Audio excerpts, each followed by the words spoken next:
Hey, it's Tristan here from Zebra Invest, and today I've got a cracking video for you. I'm going to be running through how people who've got HMOs or are looking to buy HMOs or create HMOs in Article 4 areas can make a lot of money and quickly find and identify properties that can be converted from residential C3 into C4 HMOs by getting planning permission.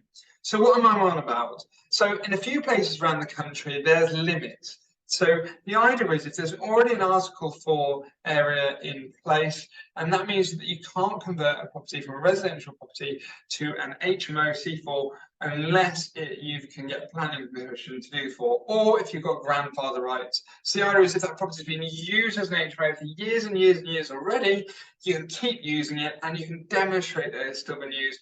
If you need to, you can get something called a lawful development certificate to establish that use.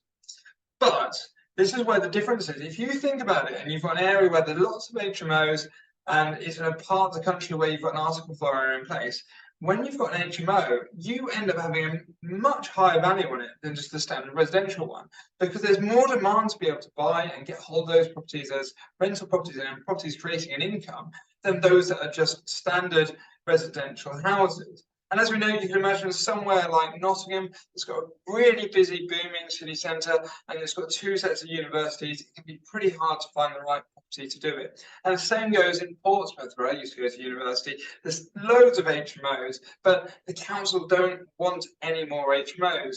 And again, the same happens in Southampton. So what they do is they sort of say, look, we don't want any new HMOs. So as long as you can get planning permission, so long as there's less than 10% of HMOs within 100 metres of that property. Now, this is where it gets difficult. How do you work out which property is an HMO? Well, really, you need to get hold of the HMO register. It's a list of all the HMOs in your area, pop them all on a map, plot them all out, and then to work out which property is going to work. But that's a little bit difficult. A little bit too difficult for me and a little bit too difficult for anyone who wants to jump in and quickly hunt through and find decent deals in their area. So what I found on PropertyData is this really cool plot mapping system, and there's also an HMO register you can jump in and search. So what I'm going to do here is I'm going to show you how I would go about using this register and its data to try and find a decent deal. Which I'm going to show you the register first that they've got. I'll show you the plot map, and at the end of it, what I'm going to do is do a live jump in to try and source a deal on one of those areas and work out what we can find that we can potentially convert this way, and show you exactly how you can find them yourself. If you haven't got PropertyData already, I use it on a day-to-day basis. I've got a discount code that will give you 50% off your first month. The discount code is ZEB.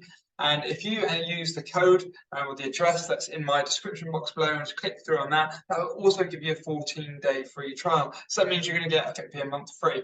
That's enough of that. Let's jump in and show you how it works.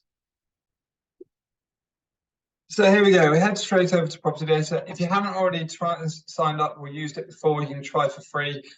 Use my code and you'll be able to get in there. But what I'm going to do is just log straight in.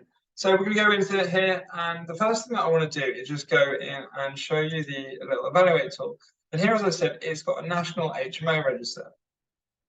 And the idea here is you can then see how many properties in the area around your property are HMOs already. So I've got one in Southampton. You can find it if you want to go find it, have a look at it, be my guest. But here you can turn around and see where my property is, how many people are in it. If there's a license date, it's got that as well. And it's got the license just there for it as well. So when you look at it, you can then come through and you see how far away all these other properties are. It's not giving it in meters, which would be really useful, but you can see there's quite a lot there. So that means also if we then go and we want to search another area, for example, I'm going to turn around and say where I've got one, R2, text, and if you want to go have a look, be my guest. But you can click in here and you can see any of the HMOs that are just in that area as well, how far away they are, what's registered, and that will help you then if you are looking to find planning permission opportunities. You can see if there aren't many in that area, that's really going to help you. It's also quite interesting to see sometimes there's lots of them all next door to each other. So what I'll do is I'll just briefly explain what happens. So if you're going to have one of these properties, and this is so that gives you a brief idea of how you can kind of look at the register and see what's on there. But the sexier bit is when it jumps onto the plot map. But the one thing that we have to make sure that we're doing, that if we do buy an HMO or we're buying a property to have it as an HMO, it can either be a property that stands on its own. So if it's got neighbours, they aren't HMOs. You could have a neighbour on one side, but not a neighbour on the other. If you've got two houses, and you say, for example, you want to have the one in the middle and turn it into an HMO, they don't like having three houses in a row as HMOs. So you're probably not going to get around that. If you've got, say, for example, you buy a house and you buy the house on the outside, and then you've got one in the middle and one at the end, and that one's an HMO, and then you put yours there, then it's called sandwiching. And again, you're not allowed to do that because you're making one house of its own. So basically, you can't buy an HMO next to an HMO. You can't buy an HMO two houses for one. It needs to be just an extra door down, so about 3 doors down for an HMO on either side to kind of keep it compliant. And that tends to be with a couple of councils that I've seen do that. So, okay, Tristan, you said you want to show me the plot map. How's this going to work? So let's just jump in again. So we're going to head here. This time around, what we're going to do is we're going to click Evaluate and go to plot map. And what we do here is go to say, or is it going to be the best place for it? Let's say as we go down to Southampton, which is a real difficult place to try and get planning permission for anything like this. The council hate it. But you've got an area of the city where you have a lot, you can see a lot of HMOs. So this area is really dense, and you can see here it's going to be really difficult to try and find a property within 100 meters that isn't an HMO. You can just see them all over that. You can see what I can do is I can remove their listings, I can remove anything for sale, sold, anything that's for rent, room nets, and so you can just leave it so we can just see the properties that are HMOs, and there's just absolutely tons of them. So what you then want to do here is you want to look at this and try and work out where that little pocket of properties that aren't HMOs are, so then you can then work out which one you could buy and you can add that value to. So, for example, I'm just looking down here. I know Bedford Place here. This is a really kind of bustling neck of the woods for nights out and that kind of side of things. So we're looking to try and keep stuff that's a little bit of a distance from that. So you might turn and say, look, we've got a new build development here. Actually, there's only one HMO sitting in there. So this little Sutton's Place here, it's only got the one there, so that could be a nice little opportunity in a quite built-up area. Because if you bought it on, say, this side of it, this side of that development, there's no HMOs close enough that are going to be able to, within 100 meters, going to be able to set that off. So again, you can look up here, we can see at Brighton Road. You can see we've got a few more here. So what I can do as soon as I click move, and this just moves it and loads more data into it. And then again, I'm going to zoom out. But here you can see we've got a couple here on Brighton Road. And again, they're all going to be quite close to each other. So that's not really likely to work here. But you can see here in Charlton Gardens, where we've got one there.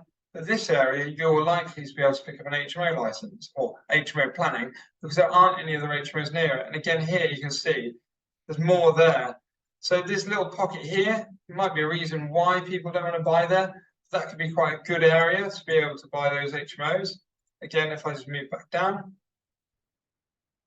I'll jump back to where we were, I'll go down again.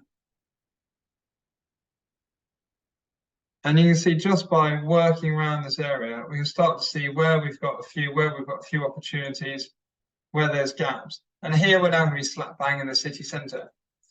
What I'm going to do is I'll jump into another location and show you around there. So here we go. We're back over, and now we're in Portsmouth. And what I'm going to do is I'm going to remove the list of buildings, remove any of the applications, any transactional data. It's not particularly interesting to me. But you can see here, look, you've got quite a few HMOs up at this end of the street, but not down here. So if you manage to pick, say, for example, on St. Paul's Road, one in the middle, you then need to work out how far the distance is for 100 meters to then be able to work out if you can then escape that little, where those HMOs are. Again, you're coming down here, again, we can see there aren't any HMOs in this little section down here. And you can just look around, you can identify areas or properties that simply are sitting far enough away from HMOs that you could then be able to get the planning for it. And the reason I'm saying all this is there's a Warwickshire Council put a plan together, and they show exactly how they analyse their properties here. And you can see, look, if there's one HMO in the area, and there's a total of, you count how many doors or how many properties are in that area, it's 35. There's 2.86% of those, and if we add one, then that means that there's 5.7% afterwards. Again, you keep doing it with the same thing on another property here. There's 110 properties within 100 meters. 10 of those already are HMOs, so there's 9%. So if you get one more in there, then you're at 10%. So again, you're looking at a way that you can work out. So you can see here that all these yellow ones are marked for the HMOs, and that's how you can see that you can, quickly identify opportunities. And it's using the combination of this, where are the HMOs, to then be able to work out where you can get a property to get that planning permission, to then uplift its value dramatically using planning permission. Personally, I use an architect in Southampton called Ranjit. He runs a company called RS Studios, and they're fantastic with HMOs. They do a lot of lawful development certificates. If you're a landlord who's struggling to establish the planning that's already there, they're great at fixing those. But they're quite happy to work anywhere further afield. So they do most of my planning in Norwich as well. Anyway, I hope you're going to find that really useful, because it's a great way of being able to create HMOs in an area where all of the other houses have already taken, the blanket Article 4s come in, the grandfather rights have gone. It's going to be a way that you can really force and drive values up in an area. And if you're doing it by refurbish, refinance, it's going to be a great way to add a lot of value and a lot of equity. Hope you found this video useful. If you've got any comments or questions, drop them in below. As I said, my link's going to be in there. So if you do fancy signing up and trying out today's, be my guest. Have a great day.